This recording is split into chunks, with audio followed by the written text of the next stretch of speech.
تو جب نمرود نے یہ دیکھا کہ یہ ابراہیم میری قوم کو میرے راستے سے جدا کر رہا ہے، جو لوگ میرے بنائے ہوئے بتوں کے سامنے سجدہ ریز ہوتے تھے، آج ابراہیم علیہ السلام کی وجہ سے میری قوم ان بتوں سے جدا ہو کر اللہ کو ایک مان رہی ہے۔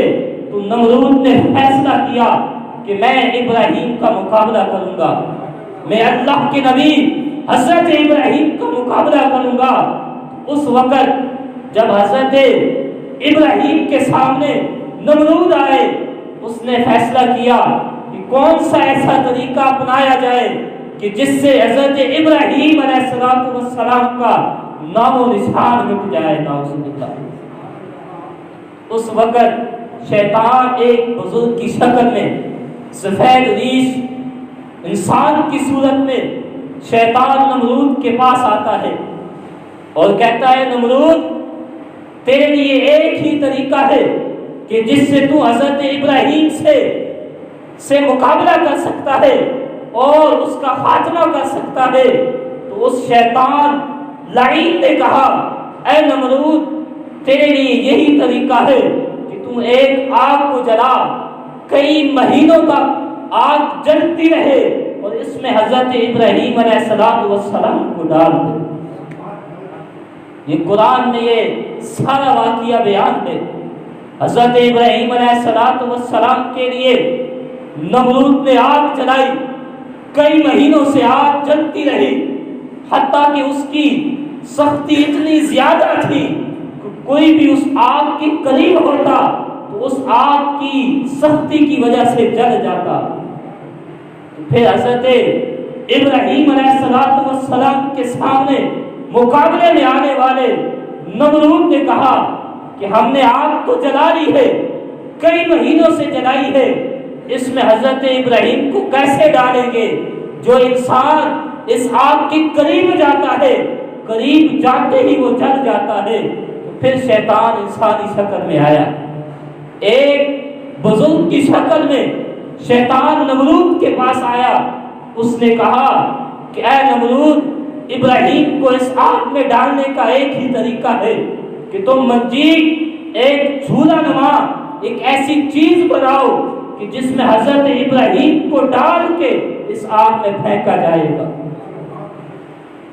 لوگوں، نمرود نے منجیل کو بنایا، ایک جھولے کو بنایا اور 40 سپاہیوں کو کہا کہ حضرت ابراہیم کو اس جھولے میں بٹھاؤ، کھینچو اور حضرت ابراہیم کو اس آگ میں ڈال دو۔ 40 سپاہی اس جھولے کو کھینچتے رہے لیکن وہ جھولا کھینچا نہیں جا رہا تھا۔ پھر شیطان آ گیا، شیطان نے کہا، اے نمرود، ابراہیم کو ابھی آگ میں نہیں ڈالا۔ اس نے کہا، جس جھولے کو ہم نے بنایا ہے 40 سپاہی اس کو کھینچ رہے ہیں لیکن ان سے کھینچا جا نہیں رہا۔ تو نمرود کو شیطان کہنے لگا، اے نمرود، اس کا بھی حل میرے پاس ہے۔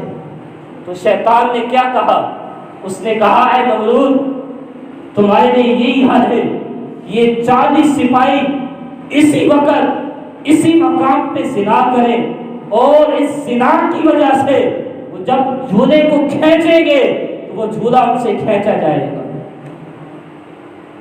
نمرود نے حکم دیا، 40 سپاہیوں نے 40 عورتوں کے ساتھ زنا کیا اور جس کی وجہ سے جب انہوں نے جھولے کو کھینچا، جھولا کھینچا گیا اور حضرت ابراہیم علیہ السلام آگ میں چلے گئے۔ یہاں میں پھیر کے ایک بات بتانا چاہ رہا ہوں کہ 40 سپاہی جس جھولے کو کھینچ رہے تھے وہ جھولا نہیں کھینچا جا رہا تھا۔ شیطان نے کہا، اے نمرود، اپنے سپاہیوں کو کہو کہ اسی مقام پہ زنا کریں اور جس کی وجہ سے تمہارے لیے معاملہ آسان ہو جائے گا۔